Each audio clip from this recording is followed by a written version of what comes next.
And of course, President Trump is correct. MAGA is on a roll right now. They are accomplishing an enormous amount. And whatever, this kerfuffle about Jeffrey Epstein and whatever secrets may or may not be hidden by the government today, can't cloud out the extraordinary accomplishments of this administration. And as you point out about the transparency, it's also important to remember, and I know you remember this because we talk about it all the time, there has been extraordinary transparency from this government, from the Trump administration.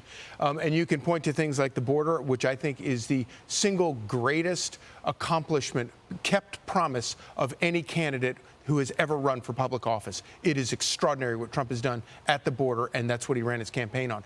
Another thing that he ran the campaign on was tariffs. And he promised that he was going to rewire the way the economy works in hopes of it being a better place for people who work, a better place for young people, working class people. I hate the word working class, but working people who don't make as much money and want to get a purchase into the American dream. And his payoff for the month of June, the federal government ran a massive $27 billion surplus, which is for the month of June, which is an extraordinary thing. The fact that we're running a surplus at all is and when you look back and think about all the poo-pooing that the media did and all of the economic experts who said this would never happen and Trump was going to destroy the economy, they are all been proved wrong by this one man, Donald Trump. I mean, look at these headlines. CNBC, by the way, Wall Street Journal, CNBC, these are all the money experts. They were saying tariffs are going to raise much less money than the White House projects. Donald Trump, and this, by the way, reminds me of the situation of the border, where he was told by, all the experts and all the consultants, you're going to lose the Hispanic vote if you want to close the border. If you talk about, deporting people. That's not true. It turns out Hispanics believe in rule of law. And that you could never close the border.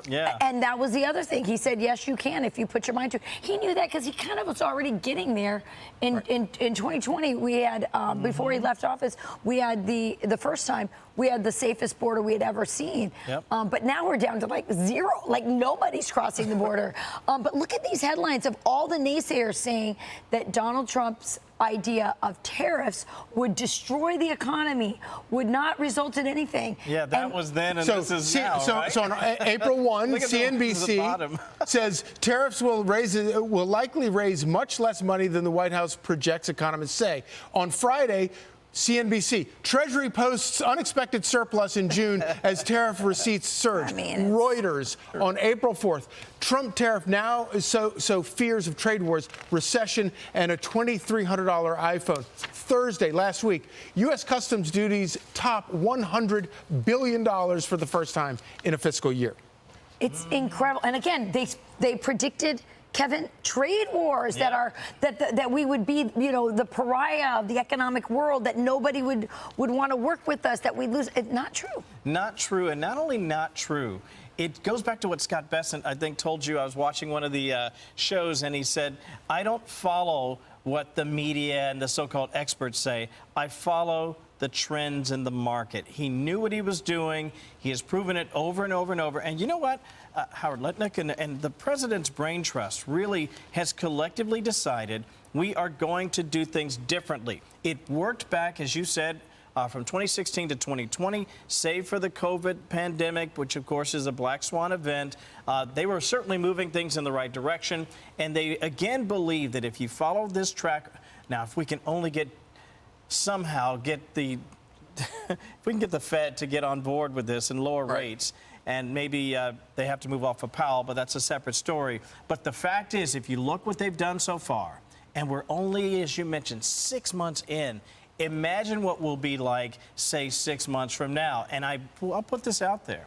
If we can get the rates down and they keep moving in this direction, 2026 will be the greatest economic year for this country ever. And I can make that confidently make that prediction because we've seen this play out before. And there's a reason that it works. Add all that plus the surplus and the tariffs, I think great days are ahead. Just got to keep it rolling. Keep it going. More tariffs coming. He's saying to Mexico, for example, in August, if we're gonna impose tariffs there. What's he gonna do with all this money? Does it go right into the deficit reduction? Will he use it, for example? I know that the big beautiful bill got, I think, $12 billion towards the air traffic control system, the New York, but they need $30 billion. So will another 15 or 16 billion go towards that? Can they get that money from there? What happens with this? That's an interesting question, isn't it? Yeah, I think a lot of it does go towards debt relief, but it also goes into the general fund.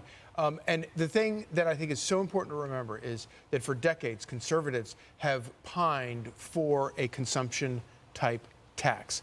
Some way of not punishing people who work, whether you're a blue-collar worker, a white-collar worker. If you are producing something, the government should not punish you for producing, for working. And that's what's so corrupt about the way federal taxes works. It punishes people for working.